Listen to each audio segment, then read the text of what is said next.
All right, hello and welcome to the panel on accessible fieldwork as part of the Disabled Empowerment in Education Month 2021. I'm Haley Branch and I will be your moderator. I am a white woman with long brown hair. I'm wearing a light blue shirt and I have gold hoop earrings on. I have a virtual background that is different shades of blue with the DisInHigherEd logo in the top right corner. I'm an executive team member of Disabled in Higher Education, and I'll be, as I mentioned, your moderator today. So first, we will begin with a round of introductions and visual descriptions of ourselves. And so I'll first call on Heather. Hi, everyone. My name is Dr. Heather Page. I'm an assistant professor of oceanography with the Education Association in Woods Hole, Massachusetts. I am a white woman with shoulder-length brown hair and brown eyes, and I am wearing a light blue sweater since it's quite chilly here. My background shows my office, which includes a plant on a desk and some things hanging on a bulletin board. Thank you. Brett? Hi, everyone. My name is Brett Gilly. I am a associate professor of teaching in Earth, Ocean, and Atmospheric Sciences here at the University of British Columbia. I am a older white male with a beard that has turned grayer than I would like it to be. And my background is in my basement, and you can see associated clutter and various art projects in the background. Thank you. Thank you. Mason? Hey everybody, my name's Mason Schrader. I am currently a master's student in bio-archaeology and anthropology at Texas Tech University. I'm also a white man with a slightly less gray beard. Mine's more brown. I have brown spiky hair. My shirt is like orange and plaid and a little bit of blue. And my background is actually an archaeology lab. I'm in a lab classroom right now. So. Thank you. Kelsey? Hi, everyone. My name is Kelsey Byers. I am a group leader at the John Innes Center in Norwich in the United Kingdom. And due to the hour, it's currently 8 p.m. here, I am sitting with my backdrop as my bedroom wall, sitting up in bed, as something that many of us with chronic illnesses do from time to time. I am a white agender person with kind of messy hair up in a bun, and I'm wearing a pink shirt and a black sweater, and there's a light source to my lower right. Thanks. Wonderful. I also realized I forgot to say that I am a PhD candidate at the University of British Columbia. And I'm so happy to have you all here today. So I guess the next question is to tell me a bit about your discipline and what fieldwork looks like in your discipline. So whoever wants to go first can kind of raise their hand and we'll play it like that. Heather. Sorry, I'll go first. So my discipline is kind of marine biology and oceanography of coastal ecosystems. I study coral reefs. Fieldwork can look pretty different depending on what system I'm studying or where I am. And so when I first started doing fieldwork, I was actually looking at oysters and estuaries. And so fieldwork in that case was generally wading across creeks to access our oyster reef sites, sometimes kayaking or sometimes riding a small boat to our sites.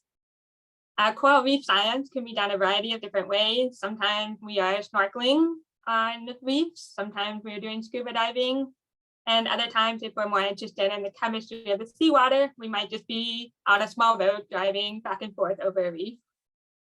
And then oceanography research usually is done from aboard a research or a sailing vessel, which requires living and working on a ship.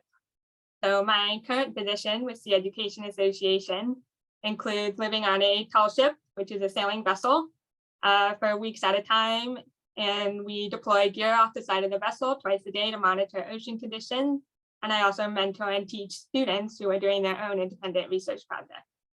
So yeah, fieldwork and oceanography is a pretty big topic and can look many different ways depending on what you want to study.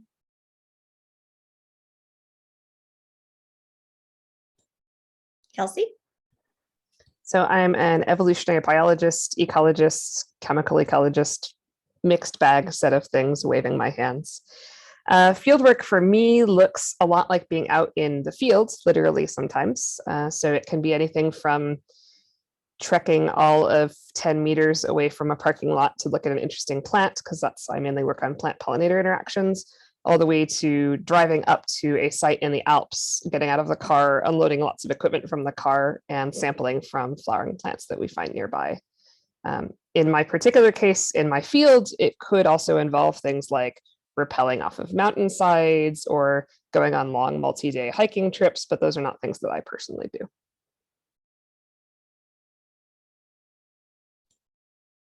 Mason?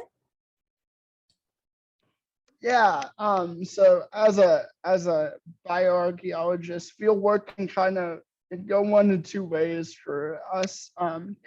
Either we're kind of out in the field, literally out in like an ancient cemetery excavating, um, excavating graves, and the individual was inside, or we are sort of on site in a lab by one of these archaeological sites as the excavators bring in the osteological data. We then analyze it from the site.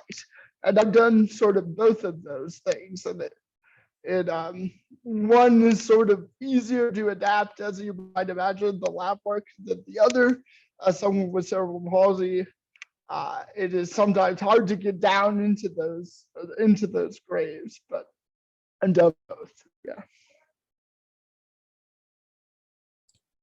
Thank you. Brett?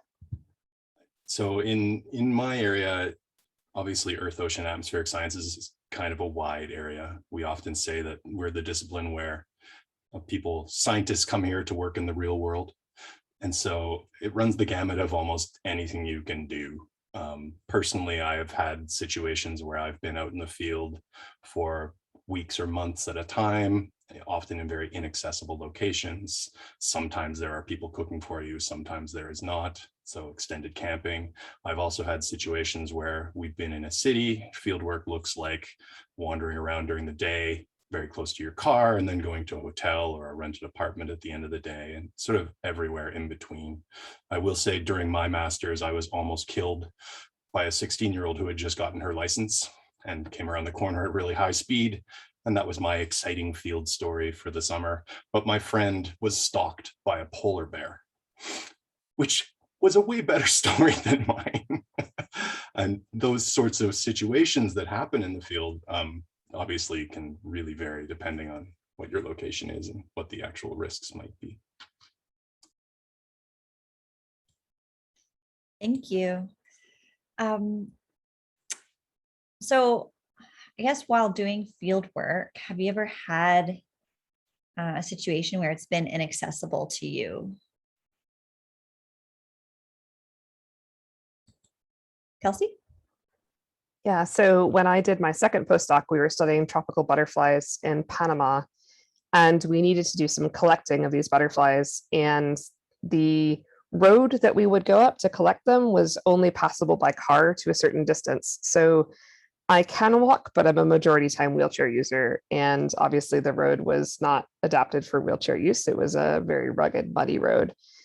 If you can't get a car down it, you often can't get a wheelchair down it either. And so my colleagues ended up hiking a long distance for an hour after they left the car, and that's something that I couldn't do. We did actually find out an alternate solution, which worked very well, which I'll talk about later, but that was a case where I really wanted to do the hiking to get to the butterflies, but I just couldn't do it.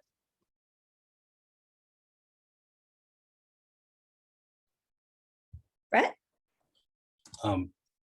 Part of the nature of just being out in the field in this uncontrolled environment is that there are lots of things that are literally inaccessible to everyone. And I am not a person who identifies as having a disability, but I often would find myself in situations in the field where you can't get up this sheer cliff, and you can't sample in the place you want to, and you can't get down to the place you want to.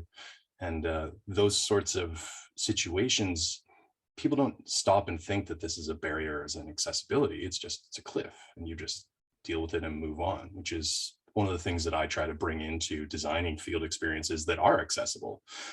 We deal with it and figure out a way around it. Usually there is a way, and that's what we try to aim for.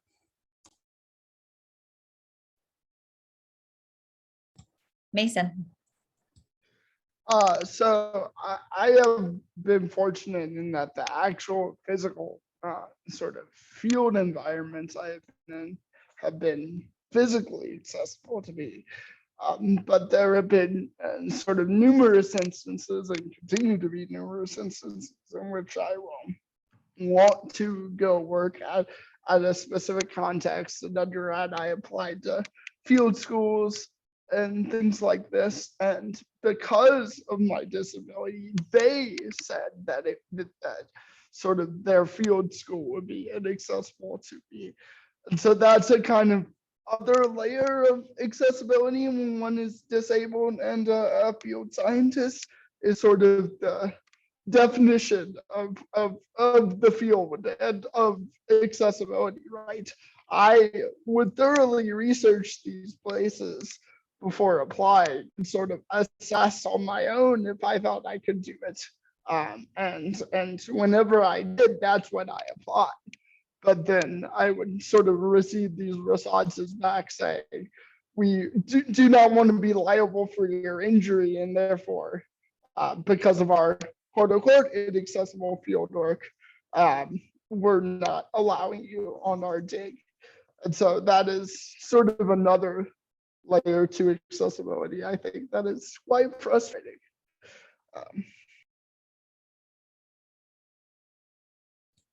Yeah, absolutely. Heather? Yeah, this has definitely been like kind of my first reaction in some scenarios, especially when I was first starting to do research. Like, how am I going to do research in a wet, windy environment when it's hard to hear? How am I going to participate in a dive course to earn my scientific diving certification, which I need to do research? But similar to Brett, my solution, I guess, has always been, talking to superiors and kind of investigating ways I can make it accessible. Brainstorming on my own, but also just getting more information when needed. And I think Mason made a great point that, field experiences can be difficult, and sometimes field schools, it's hard to make it accessible to everyone. That's certainly the case, here at SEA, we try to accept people with as many disabilities as we can, but at a certain point, it's kind of out of our hands, and we say, well, we can't really have a ramp on a ship, for example, which is unfortunate. I would love to be able to take everyone, but yeah, it's frustrating for me too as an instructor. I want to be able to take everyone on these experiences.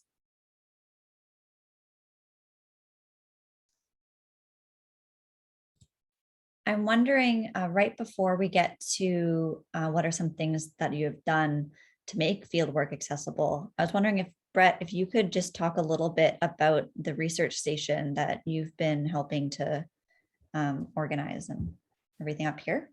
Oh yeah, so I mean, I am one of the people who would have said, Mason, oh, I'm sorry you can't come, about 12 years ago, until someone sort of, I opened my eyes. I met with someone who took 6 paraplegic and quadriplegic students into Mammoth Cave, which is not an accessible cave. And I was like, oh, all the field trip that I run that I would have said no, and I literally had 2 students in powered chairs, I would have said no if they had come to ask to come on the optional trip. It was a bus trip that was in parking lots. Like, all of the sites were in parking lots except one. It's like, it was one of the easiest things to make accessible. So I became one of these people who started going, okay, no, we don't say no first, we say, what can we do first? And this is sort of spread to my department. And as Haley mentioned, we just created a new field station in the interior of British Columbia. And keeping it accessible was one of the main goals of this field camp. And so, right? So for example, there are concrete pads that they will be building canvased heads on. Well, 2 of the pads have been built so that there is no elevation change into the pad. So you can roll a wheelchair there, right? And so like these sorts of very small things, there are ramps on all of the buildings. This replaces huts that were donated in the 1950s that were originally sledge huts that were dragged across the muskeg in the north. And we've had these things sitting there growing black mold for 50 years. That's the field camp we just got rid of. So we now have this new one that is much more accessible. And the professors who teach that class have been infected by me and say, okay, well, what can we do? Not, no, you can't come.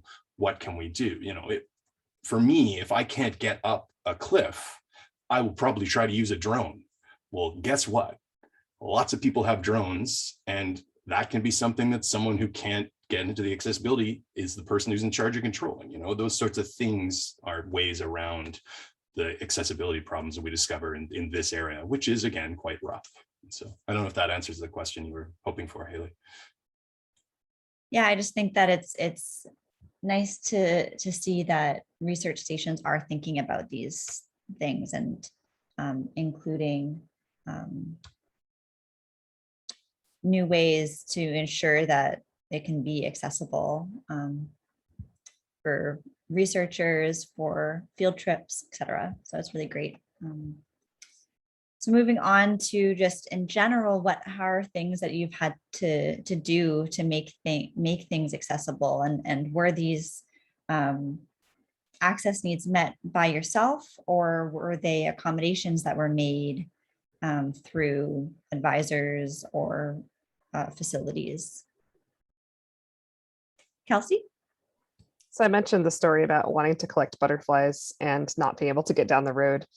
So originally the plan was, or what I was informed by the PhD student I was working with, and I was a postdoc at the time, I was informed I would stay behind and take care of the butterflies in the colony, and they would go out into the field.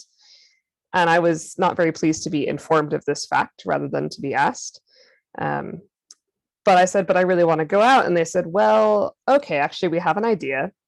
And so they dropped me off at a river along the road where the car could still go. And I brought a folding stool so I didn't have to walk very far. And I sat in front of a bush. And the thing was, I actually caught more butterflies than they did. I caught 2 females. We really needed females. They caught 1 female. They all got chiggers and mosquitoes. And they got like really, really, really miserable. And I was just sitting there having a picnic, bird watching and catching butterflies. But that was only because I advocated that I needed to be in the fields. I think the other thing that I've done that's been really important is I work in areas right now in the Alps in Switzerland and Italy that have road access, but the roads are private or restricted. And one thing that people sometimes don't remember is that you can apply for permission when you have scientific collecting permits. You can often use those as leverage to apply for permission to drive on these restricted roads. And that means even if you can't carry the equipment physically, or if you can't walk very far, you can drive up to your field site in these areas, park the car, get out of the car, walk 100 feet, walk less than 100 feet, right, and get to your field site. So that's kind of some of the stuff I do.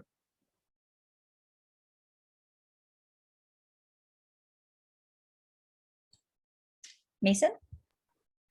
Yeah, I think Kelsey brings up an excellent point about sort of the self-advocacy part of this, right? That in my experience, so while a lot of the sort of actual field contexts I've been in have been accessible, there have been instances in which, so I'm a Mediterranean archaeologist, so I was digging a Roman necropolis in Menorca in Spain. And it was very similar to your story, Kelsey. There was a section of it that was, we could get out to it with our bus, but then we simply had to walk the like final mile or something. And I got to the site easily enough. But like I was kind of tired, right? Like, but I was ready to dig.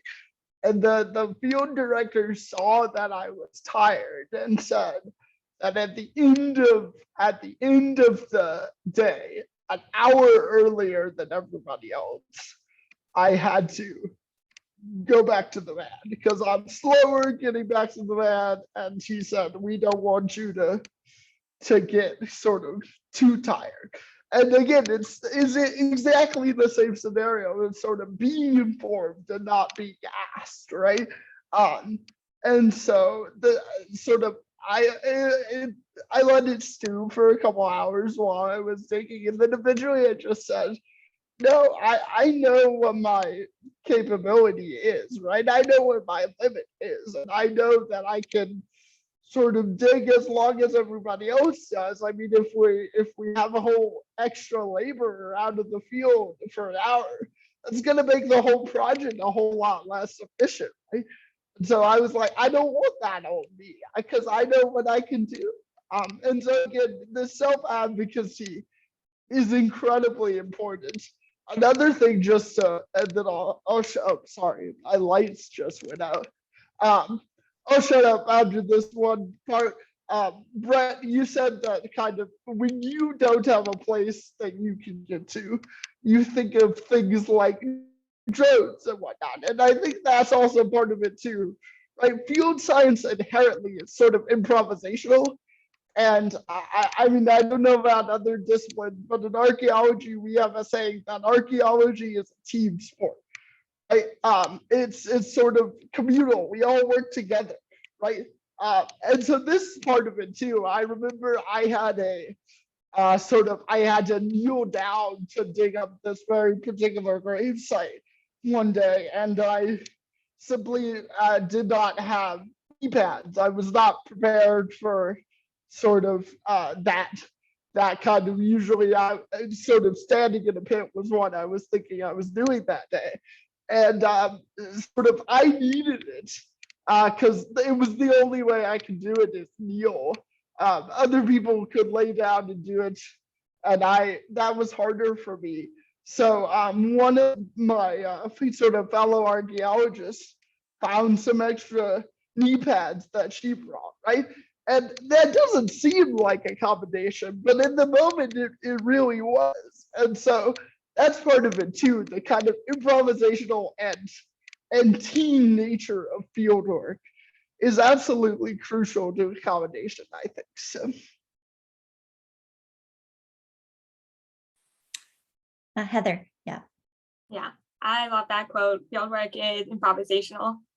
And that's something we do all the time as disabled scholars. And so in some ways, we're actually well suited to doing fieldwork because we have good problem solving skills. Yeah, so, and I think self-advocacy has been another important theme here and a way to find solutions for making fieldwork accessible. That's always been the first route I sort of take in trying to think about how can I communicate in this environment. So when I first started doing field research, I was very nervous. I'm like, how am I going to be part of this fieldwork team and help record data if I don't even know what they're saying to me? And so we decided to make me more comfortable. Maybe they started teaching me the skills on actually collecting the data and conveying that information to someone else who's actually writing down the data.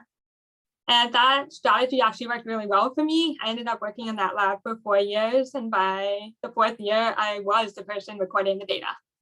So sometimes it's just a matter of getting comfortable with the situation, realizing maybe you can't do quite everything you want to do up front, like get comfortable and then slowly build on those skill sets.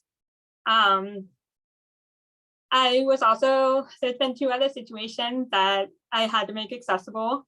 One is scuba diving. So when you're in the sciences, if you want to do scuba diving to collect scientific data, you have to get a special certification called scientific diving certification. That requires taking a class with a bunch of other people. And I was very nervous about that. How am I going to take a class when I have to take off my hearing devices and be completely deaf? Thankfully, I knew who the dive instructors were ahead of time, so I was able to set up a meeting with them. And together, they kind of walk me through how they run the class, and then I would brainstorm back. Oh, I think we can do it this way. Maybe I have my waterproof case on while you're giving instructions. take it off, put it on the side of the pool, do the activity. And then when we surface, I put it back on before you start talking again. So just little things like that, recognizing what each person needs for that program. And they also really just encouraged me to talk to my dive buddies as well. And so it's a good practice anyways to talk through your dive plan before you get in the water. So I really made sure to do that with my dive buddy. And then I usually would just tell them, hey, I'm taking off all my hearing devices. I can't hear it now. So at that point, we would start doing not sign language, but dive sign language. So, okay, down, up, you know, everyone's kind of in the same boat once we're underwater anyways. So that was convenient. The last situation that I had to make accessible was working on ships. So I did a 5-week research cruise when I was a PhD student, and now I do research cruises all the time as part of my job with SEA. And the thing I was nervous about wasn't so much doing the field experience, but sleeping on the ship with no hearing equipment on. So if there's an alarm going off, who's going to tell me? Am I even going to know? And that also took me talking to people on the ship. And actually, I was approached by my employers before I even said anything at SEA about installing a vibrating alarm. So SEA actually installed vibrating alarms on both of their sailing vessels. So now when the alarm goes off, it sets off a vibrator that will wake me up in the middle of the night. And the captain of the ship also knows what my situation and knows to like double check and make sure I'm actually safe. So yeah, so I always encourage everyone, just like self-advocate, talk to people, come up with solutions on your own, but don't be afraid to ask for help in coming up with those solutions. Yeah, thank you. Thanks. Kelsey? I have a really quick point, which I think several people made, but I want to just emphasize it. Fieldwork is teamwork, right? We mentioned that for safety reasons and many other reasons. You work in a team, and not everyone has to do every task. So if there's a task that you can do, why not do that task? And if there's a task you have trouble with, have someone else do that task. So I often would sit and set up the scent collection pumps because sitting is good for me because I'm at less risk of fainting.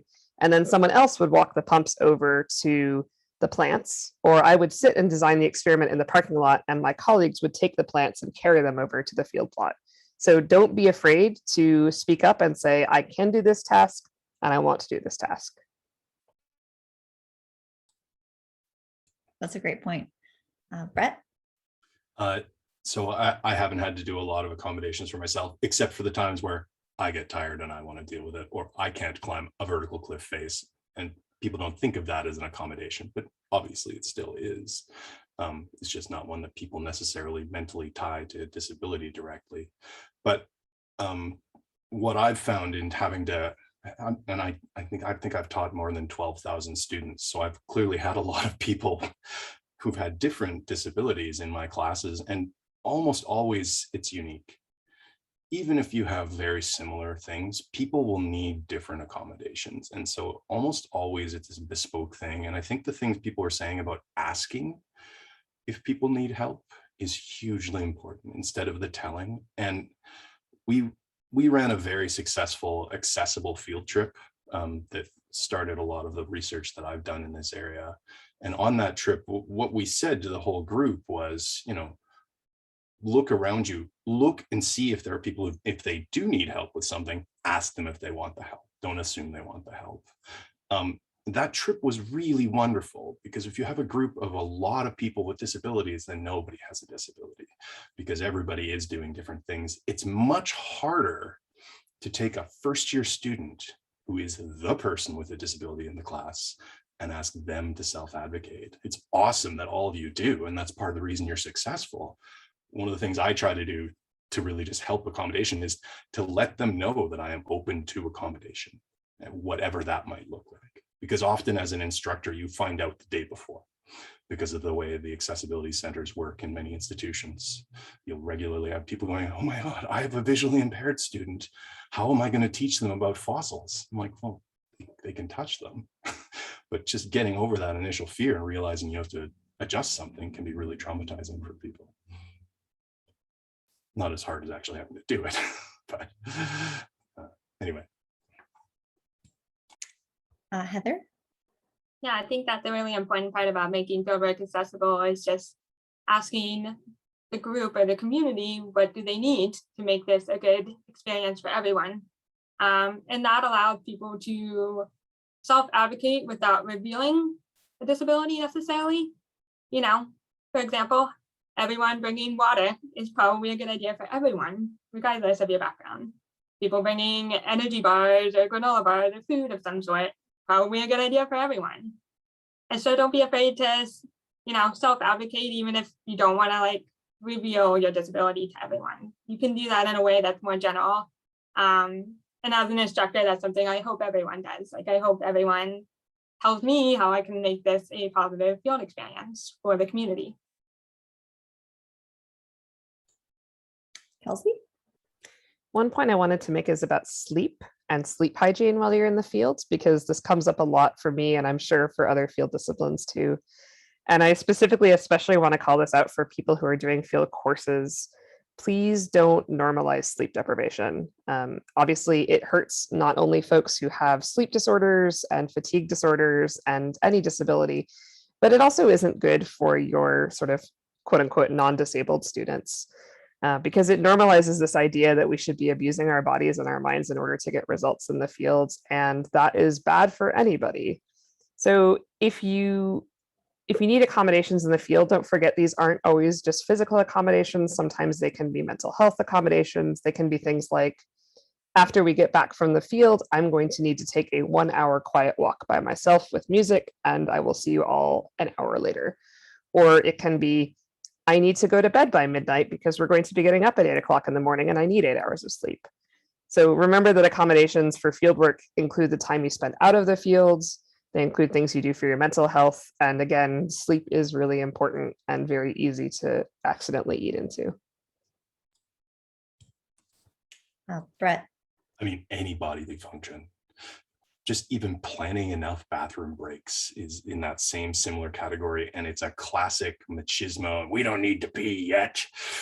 We got another 500 kilometers to go. You know, that just making sure that you plan extra things like that and just simple things. The body stuff is so important. I was on a field trip 3 years ago where someone had never done field work before, ever. And everyone else had. And they did the classic thing that lots of people do. They didn't drink water because they didn't want to have to pee. And now you have someone with heat stroke because they didn't know what was going to be happening. And that's a classic thing. People are nervous about those sorts of bodily functions in the field. What are you going to do? Right? Yeah. So keeping that in mind and remembering that we're all scientists and have no emotions, but we are all bags of meat and the meat is driving. And so you kind of need to take care of the meat so that the brain can figure out what's going on.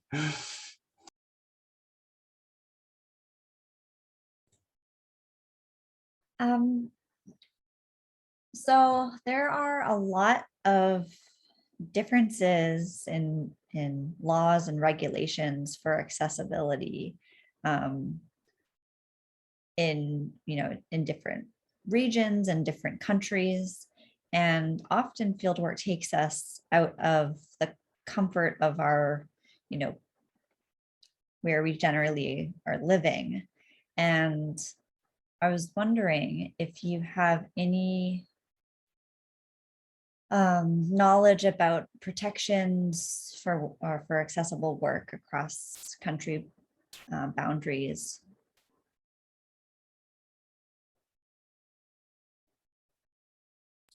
Or in international waters, Heather. Or in international waters.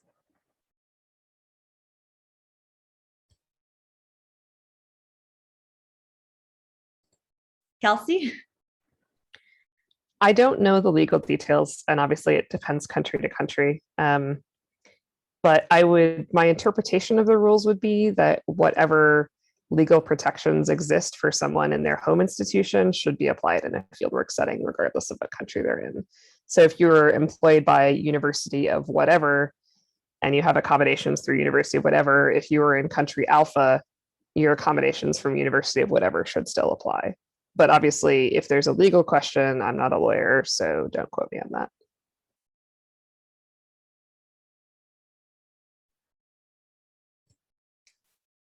I think I saw Heather. Heather? Yeah, I think this is a great question. I'll be honest, I'm not fully informed about the actual laws of accessibility protection in international locations. That's something I would like to learn more about as I start working in more international locations at this position. I've only been with SEA for 2 years, and most of that has been COVID pandemic.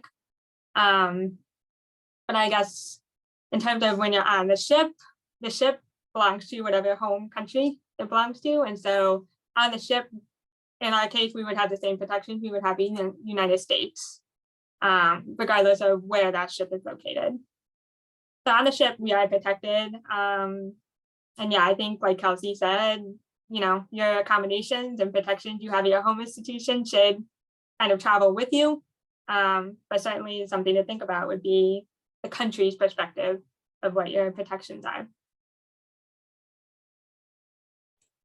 Thank you. Brett? So I do some work with the UK, America, and Canada, and there's very different frameworks. And so there's kind of like what laws exist. There's how people actually follow the laws or whether they do. And then there's what's probably ethically reasonable and what you should be trying to do anyway. I know the Americans with Disabilities Act has a lot of good things in it and some not so great things. I know in Canada, a lot of that sort of stuff actually isn't covered in law. It's covered in the Charter of Rights and Freedoms in Canada, which means that you have to be proactive if you're trying to get something to change, rather than in America where it's legislated that it needs to be like this initially. I know less about the UK, but I do work with people in all of those areas, and we all end up dealing with similar problems.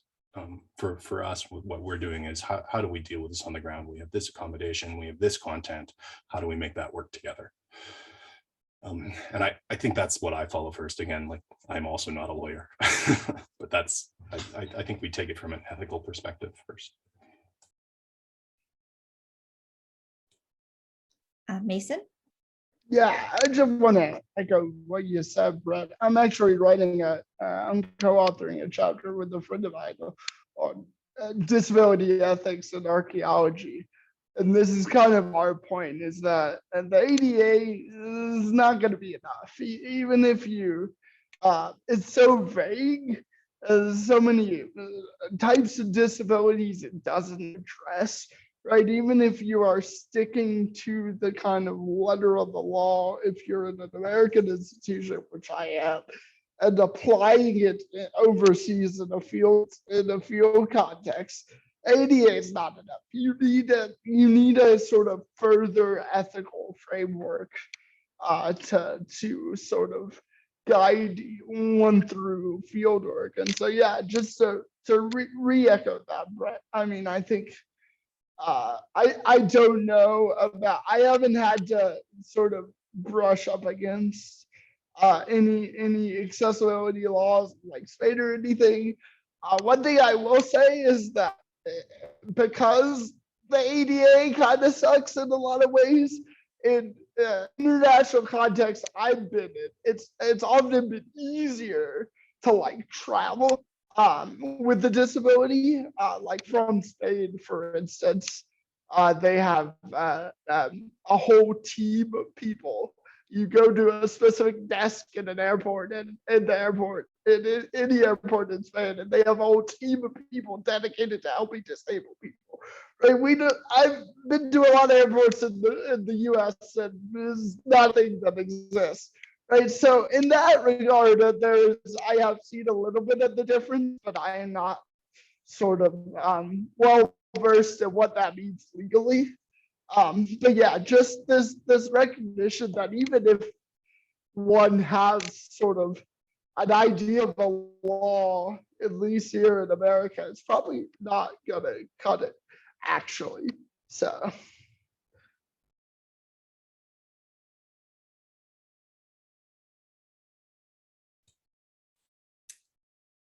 Thank you all.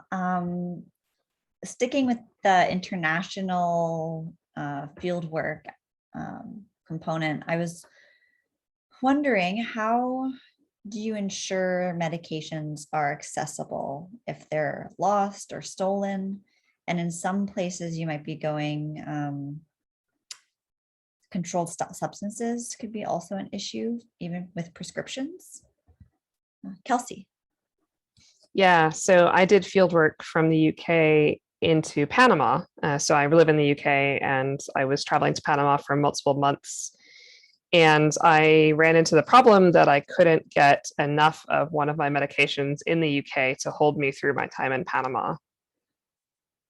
And it depends on the country, but in many countries, especially in the developing world, you can get medications from pharmacies without a prescription.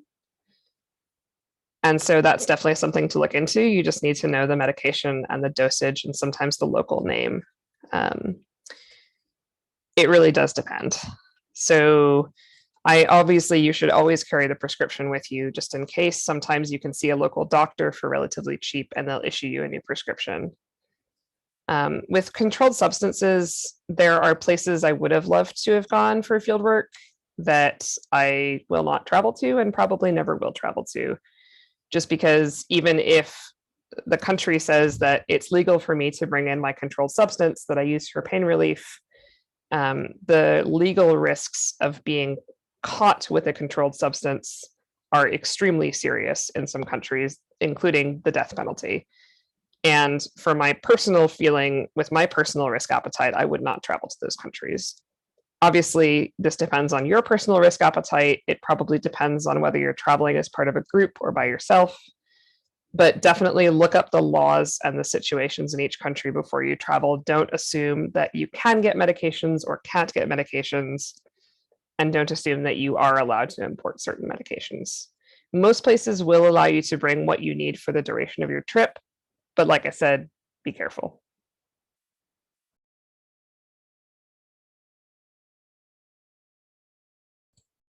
Heather? Yeah, I think this is getting into the importance of developing those field safety plans. So before you do field work or travel, you should be developing a plan that includes the nearest medical facilities to where you're working. Granted, this could still be an hour, 2 hours away, but at least you should have a knowledge of your environment. So that's something, we've always done with our field work. We call them port indexes here at FEA. So basically for every port we stop at, we had this whole index of all the medical facilities, the pharmacies, etc. So at least we are aware of where things are located and how to get to them from the port we're at, in our case. I don't have any specific advice here, but just in general, really be thinking about those field safety plans. So most universities, I think, have a standardized form that they're using, but if they don't, I encourage you to develop a form on your own, or find examples online.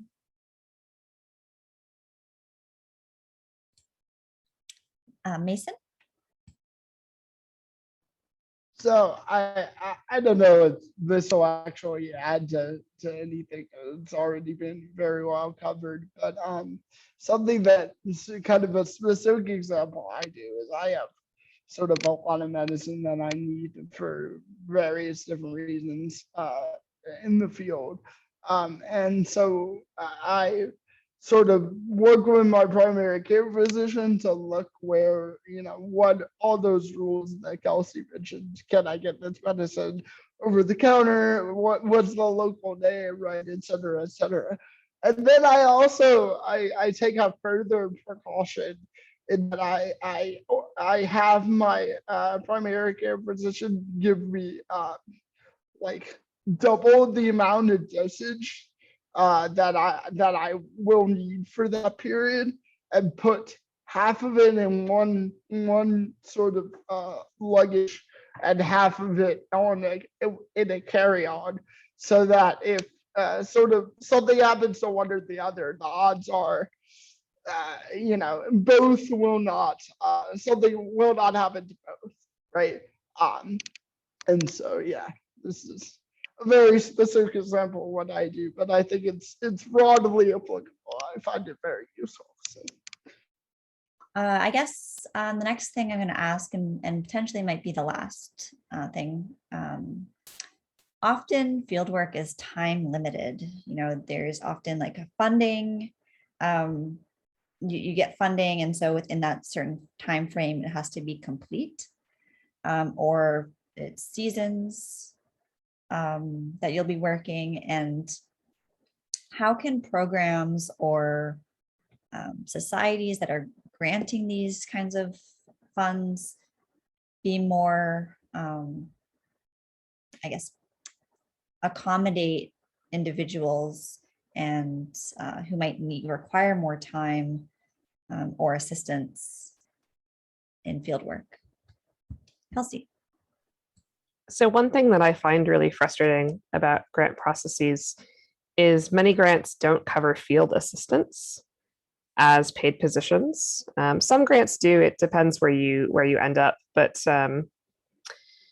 for example, my doctoral dissertation improvement grant would only cover a field assistant for me if it was required for safety reasons, not if it was necessary for any other reasons. And I was able to argue that for safety reasons, I did need a field assistant. So the problem with this is that obviously anybody can do only a limited amount, regardless of how able-bodied or disabled they are, able-bodied, able-minded, etc. And so having more people on the ground is important for both safety and also for getting things done. And I think it would be really helpful if grant agencies understood that fieldwork often requires multiple people, and also that paying a member of staff to be a field assistant is a reasonable accommodation. I feel like in many cases, people run away from reasonable accommodations that cost money, but this is a really important one that I wish more people would consider, is making field assistants an accommodation for disability, either grant agencies or institutions. That's a really common issue with a lot of scholarships, or scholarships or grants that you can't pay for labor. I've run into that many times, not necessarily field work, but greenhouse work, where I might get a scholarship for something, but I have to use it solely for, I guess, buying pots and soil and these things, but I can't actually use it towards hiring someone to help me, which then can either mean it takes longer. And so it's really unfortunate that that's not part of the research grants and scholarships. Sorry, Heather, go ahead. Yeah, I was just going to build on that thought. Many grants and scholarships, at least in the US, yeah, you can only include a very small amount of salary on there. Sometimes for as many people as you want, but still only, maybe 2 months of salary, which may or may not be enough time to actually do the work. And I think it would be helpful too if grants would allow us to put some money towards resources we might need to make the field accessible. So for example, I want to buy a waterproof case to put around my hearing so I can hear while I'm doing field work. I would love to be able to put that in a grant, but that's usually not acceptable as something you can buy unless you're applying for a disability grant. One thing I do like in NSF that I'm seeing more of is being able to request time to leave and being able to request some help for conferences. So I think conferences are coming around a little bit more and realizing they need to be accessible. It's a slow process, but they're starting to be able to provide more funds for, in this case for childcare, but also just if you need assistance of some sort, if you need translators, for example. Yeah, it would be just really nice if there were more funding out there to support these kind of resources, people and things.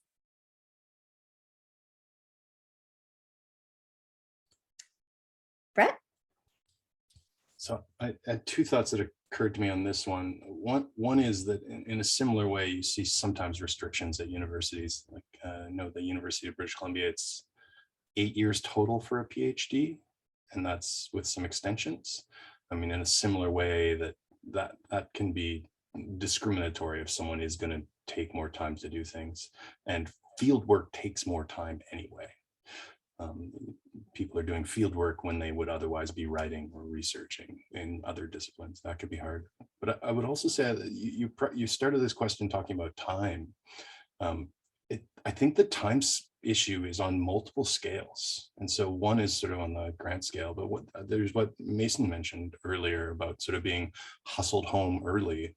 And I know that some of the comments that came out of our accessible trip, again, where many people had disabilities, both in the faculty and staff, was a lot of comments on saying how nice it was to relax, to not feel like they were holding everyone else up, because there were multiple people who were taking a little more time to do things, and the structure of the trip was designed so that it wasn't dealt with. Like we had less trips that our stops we were going to do in the day. Everyone had time to explore at their own pace, and then we would come around, have a discussion. But that idea of multiple timescales pushing you on that is I think an interesting problem.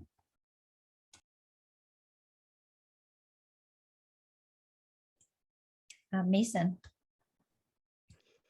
I am still kind of a baby academic, right? And so I am just now dipping my toes into the world of applying for funding, seeing what that's all about and things like that. But I can say this question of time that we're bringing up, it seems to me, and lots of disabled scholars have brought this up, that the kind of very foundations upon which academic time is conceived of is kind of inherently ableist, right? It's this sort of academic work ethic that extends to the field often.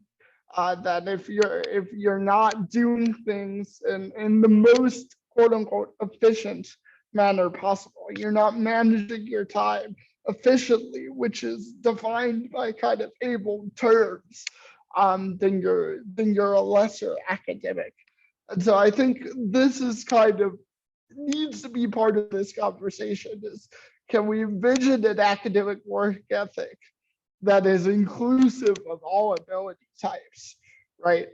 And that would extend to things like fieldwork and like time finishing PhDs and time summers finishing fieldwork, right? And things like this. So that's really all I have to say there.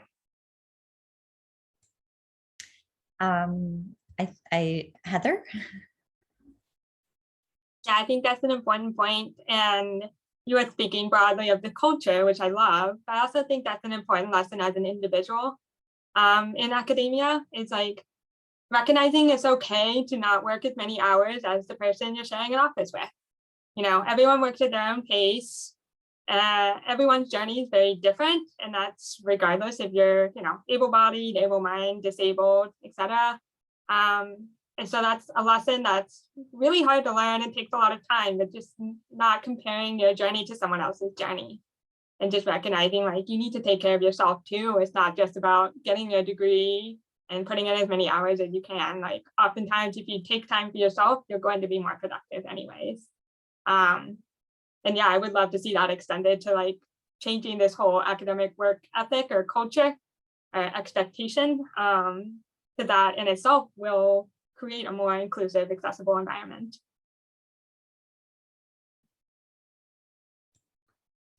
Kelsey?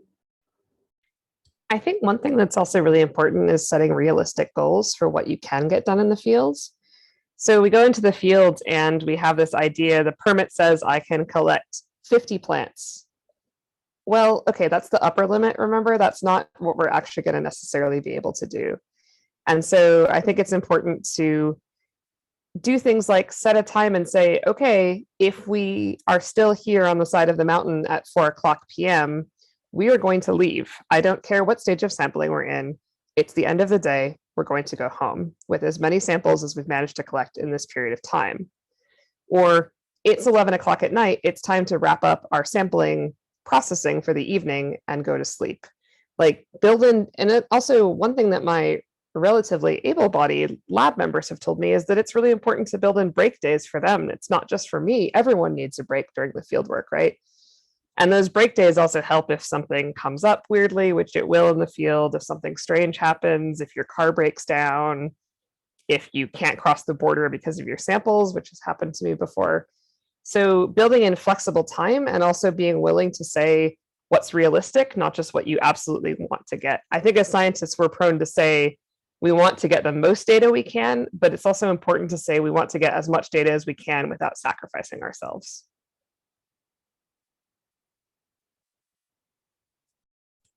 Absolutely. Brett? Yeah, and I think that ties it back into the mental health discussion we were having earlier that Kelsey had brought up as well. But the time thing is a funny fascination. When you're looking for help from the Accessibility Center at most institutions, they are focused almost entirely on exam accommodations. And this is necessary about how the function works.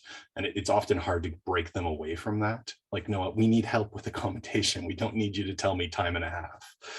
But that ties into this weird obsession. And I have colleagues who think that somehow people who are getting accommodations are cheating because they took longer to do the exam somehow. Like the idea that you have to finish your exam in the time and that faster is better. And the thing I often point out to people, you know, if you're looking at like an architect or an engineer or someone who's designing you something, do you really want the one who took the least amount of time to do it? Or do you want the one that thought a little more? And I think this is a nature of the structure of academia, and that we often have, you know, classes of set time periods and therefore exams of set time periods, pushing what we think is important when it's really not. You know, and then that starts to tie into the nature of knowledge and what is intelligence and what's the difference between that and wisdom, and is getting the answer fast better than just getting the answer? And I don't think it is.